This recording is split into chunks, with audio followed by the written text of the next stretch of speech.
ଶାନ୍ତି ପ୍ରାପ୍ତିର ରହସ୍ୟ। ଥରେ ଗୋଟିଏ ଗାଁରେ ଜଣେ ଚାଷୀ ଚାଷବାସ କରି ଆନନ୍ଦରେ ଦିନ କାଟୁଥିଲା। ଦିନେ ତା ମୁଣ୍ଡରେ ଗୋଟିଏ ଅଦ୍ଭୁତ ଖିଆଲ ପଶିଗଲା। ସେ ମନେ ମନେ ଭାବିଲା, ଜମି ଚଷି ଚଷି ମୋ ଜୀବନକୁ ମୁଁ ମାଟି କରିଦେଲି। ମୁଁ ମାଟି ସହିତ ସମାନ ହୋଇଗଲି। ଏଣିକି ଚାଷବାସ କାମ ଛାଡ଼ି ବୈରାଗୀ ହୋଇଯିବି। ଏ ଲୋଭ, ମାୟା, ମୋହ ସଂସାରରେ ବୁଡ଼ି ରହି କିଛି ଲାଭ ନାହିଁ। ଯୋଗକୁ ସେହିଦିନ ତା ଗାଁକୁ ଜଣେ ବୈରାଗୀ ସାଧୁ ଆସିଥିଲେ। ତାଙ୍କୁ ଦେଖି ସେ ମନେ ମନେ ଭାବିଲା, ଏ ଗୃହ ଜଞ୍ଜାଳ ପରିତ୍ୟାଗ କରି ସନ୍ନ୍ୟାସୀ ହୋଇଯିବି। ଚାଷୀଟି ଅବିବାହିତ ଥିଲା। ତେଣୁ ସେ ହଳ କରୁଥିବା ବଳଦ, ଲଙ୍ଗଳ, ମଇ, ଜୁଆଲି ଇତ୍ୟାଦି ସରଞ୍ଜାମ ବିକ୍ରି କରିଦେଲା। ପରଦିନ ସକାଳୁ ତରତର ହୋଇ ଘରୁ ବାହାରି ଗଲା ବେଳେ ଦେଖିଲା ଗୋଟିଏ କୋଦାଳ ବାହାରେ ପଡ଼ିଛି। ତେଣୁ ସେ ତାକୁ ନେଇ ଘରର ମାଣ୍ଟୁ ଆଟୁ ଉପରେ ରଖିଦେଇ ଘରୁ ବାହାରି ଆସିଲା। ସେ ସିଧା ଯାଇ ଜଙ୍ଗଲର ଶାନ୍ତ ପରିବେଶ ମଧ୍ୟରେ ଗୋଟିଏ ସ୍ଥାନରେ ବସି ଧ୍ୟାନ କରିବାକୁ ଲାଗିଲା। ସେ ଏତେ ଧ୍ୟାନରେ ମଜ୍ଜିଗଲା ଯେ ତାକୁ ସମୟ ଜଣାଗଲା ନାହିଁ। ଏକାଗ୍ର ଚିତ୍ତରେ ପରମାତ୍ମାଙ୍କୁ ଧ୍ୟାନ କରୁ କରୁ 8 ବର୍ଷ ବିତି ଯାଇଥିଲା ଓ ସେ ଦିବ୍ୟଜ୍ଞାନ ପ୍ରାପ୍ତ ହୋଇପାରିଥିଲା। ତା ମନକୁ ବୈରାଗ୍ୟ ଆସିଯାଇଥିଲା। ଏହାପରେ ସେ ଜଙ୍ଗଲ ଛାଡ଼ି ଜନବସତି ଆଡ଼କୁ ଆସିଲା। ଲୋକେ ତାକୁ ସାଧୁ, ମହାତ୍ମା ବୋଲି ସମ୍ବୋଧନ କରି ତା ଗୋଡ଼ ତଳେ ପଡ଼ିଗଲେ। ସମସ୍ତେ ତାକୁ ସ୍ନେହ ଆଦର ମଧ୍ୟ କରିବାକୁ ଲାଗିଲେ। ଏହାପରେ ମଧ୍ୟ ତା ମନରେ ଶାନ୍ତି ଆସିଲା ନାହିଁ।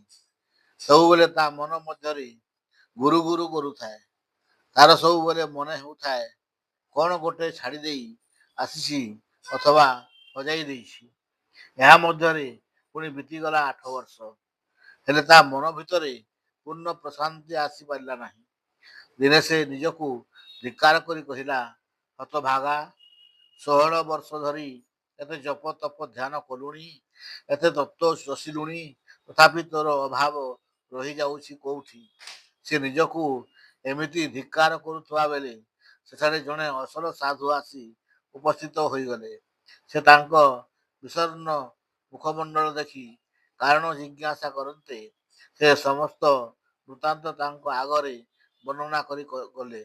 ଅସଲ ସାଧୁ ଜଣଙ୍କ ସମସ୍ତ କଥା ଶୁଣିବା ପରେ ତାର ଗୂଢ଼ ରହସ୍ୟ ଜାଣିପାରିଲେ।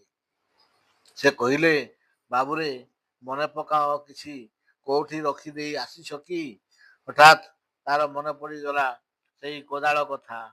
ଯେଉଁ କୋଦାଳକୁ ଘରୁ ତରବର ହୋଇ ବାହାରି ଆସିବା ବେଳେ ସେ ଘରର ଆଟୁ ଉପରେ ରଖିଦେଇ ଆସିଥିଲା। ସେ ସାଧୁଙ୍କ ଉଦ୍ଦେଶ୍ୟରେ କହିଲା, ହଁ ମହାତ୍ମା, ଗୋଟେ କୋଦାଳ ଘରର ଆଟୁ ଉପରେ ରଖିଦେଇ ଆସିଛି କହି ଘରମୁହାଁ ହୋଇ ଦୌଡ଼ିଲା। ସେ ନିଜ ଘରେ ପହଞ୍ଚି ଦେଖିଲା ଯେ ତା ଘରଟି ଭାଙ୍ଗି ରୁଜି ଯାଇ ମାଟି ସ୍ତୂପରେ ପରିଣତ ହୋଇଯାଇଛି। ଘର ପାଇଁ ତାର ଦୁଃଖ ନଥିଲା, କିନ୍ତୁ ସେହି ମାଟି ସ୍ତୂପ ମଧ୍ୟରୁ କୋଦାଳଟିକୁ ଖୋଜିବାକୁ ଲାଗିଲା। ଦୀର୍ଘ 16 ବର୍ଷ ଧରି ମାଟିରେ ପୋତି ହୋଇ ରହିଥିବା କଳକାଠି ଲଗା କୋଦାଳର କିଛି ଅଂଶ ପାଇଲା। ସେଇଟା ନିହାତି ଅଦରକାରୀ ଥିବାରୁ ସେ ତାକୁ ନେଇ ଗାଁ ପୋଖରୀରେ ଫିଙ୍ଗିଦେଲା। ଏଥର ତାକୁ ଲାଗିଲା ଯେ ସେ ବନ୍ଧନ ମୁକ୍ତ ହୋଇଯାଇଛି। ସେ ଆଶ୍ୱସ୍ତି ଲାଭ କଲା। ତା ମନକୁ ଏଥର ପୂର୍ଣ୍ଣ ଶାନ୍ତି ଫେରି ଆସିଲା।